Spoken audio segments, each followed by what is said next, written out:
Democracy is widely accepted as the best form of governance. Yet, despite these held beliefs, it is notable in an increasing number of democratic governments in developing countries that there is overriding of the rights that a government is obliged to protect and preserve. Professor Bartolo, students from different programs, ladies and gentlemen, good morning. Yes, this is true in our society, in our country, the Philippines. This is a fact that we cannot deny. The fact that our government is not anymore protecting the rights of its people.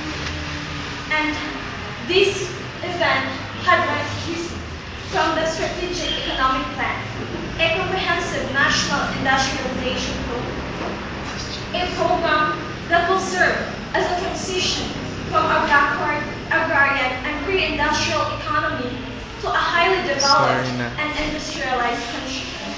This industrialization program is aimed towards a better tomorrow, a program that will uplift us from our poverty, a program created for the promotion of national interest.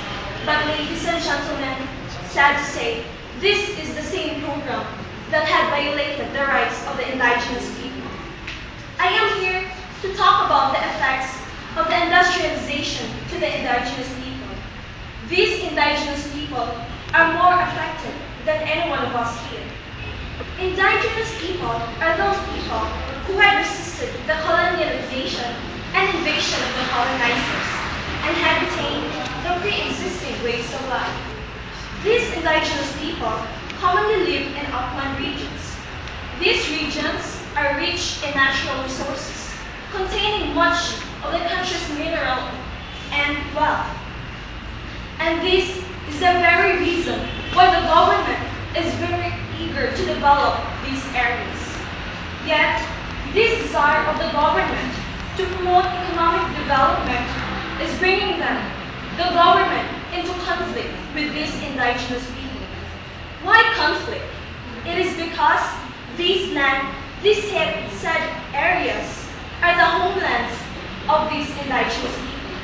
They have established a sense of attachment to these lands. These lands are directly connected to the indigenous people's livelihood, culture, and survival. And if the government will turn these lands into something that will help the industrialization program, this would probably mean the end of their existence. Since the government is very much eager to promote this so-called economic development, the government is taking drastic actions just to attain their aim, withstanding the consequences and effects that these indigenous people will get. I remember an article, I think it was published in Manila Bulletin. There was even an incident where the government made use of the military forces. These military were used to force the indigenous people in their areas so that they will leave their places without giving appropriate relocation and proper incentives. And in line with the speech of Tonton about their Tibuli tribes in southern Mindanao, about the Blaan communities, the government was also making use of treachery. They treat the people, these indigenous people, so that they will sign a certain contract without even knowing what is inside or what is the content of this contract, and then giving a consent to a certain mining corporation to develop a gold mine in their ancestral domain. Other incident was also there was also an establishing of different mining corporations without asking for the consent of those people, the indigenous people who inhabited this place before. Without consulting without the confirmation of these indigenous people, they are violating the inalienable rights of these people. Actually, Inalienable. these are just some of the incidents that is really happening in our society.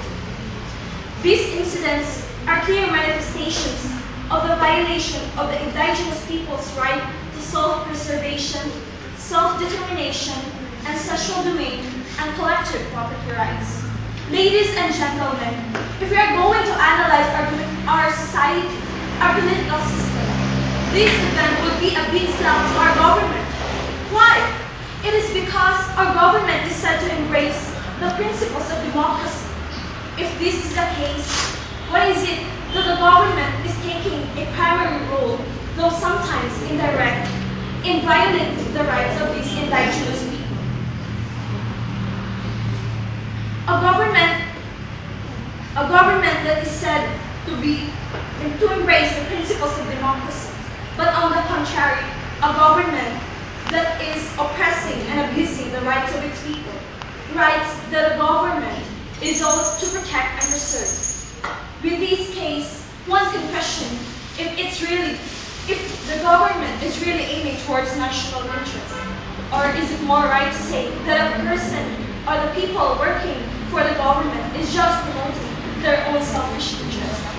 Ladies and gentlemen, I am not here to destroy the image of the government, but rather as a human rights advocate, I am here to inform every one of us that there is a present oppression and abuse to the rights of these indigenous people.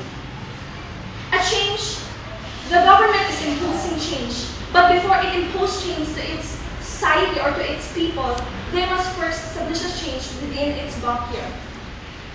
Ladies and gentlemen, we have this sooner is better than later. And that it is not yet too late to halt these oppressions. And I'm here standing in front of you to inform you, the scholar ng bayan, the best, the cream of the crop, the hope of the nation, to help stop this oppression. Thank you.